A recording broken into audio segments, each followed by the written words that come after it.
इयत्ता दुसरी.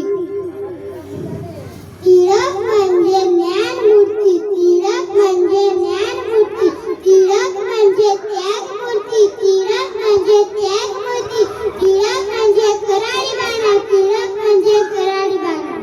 थँक्यू. सर्वांना माझा नमस्कार. माझे नाव सेजल आहे. आज मी लोकमान्य टिळक यांच्याविषयी 2 शब्द सांगणार आहे. लोकमान्य टिळक हे महान स्वातंत्र्य सैनिक होते. त्यांचा जन्म 23 जुलै 1856 रोजी त्यांचे निधन महाराष्ट्रात झाले. त्यांचे पूर्ण नाव बाळ गंगाधर टिळक होते. स्वराज्य हा माझा जन्मसिद्ध हक्क आहे, तो मी मिळवणारच असा त्यांनी दिला. सर्वजण गणेशोत्सव साजरा करण्यासाठी सुरुवात केली. 1 ऑगस्ट 1920 रोजी त्यांचे निधन झाले. माझा त्यांना कोटी कोटी प्रणाम. जय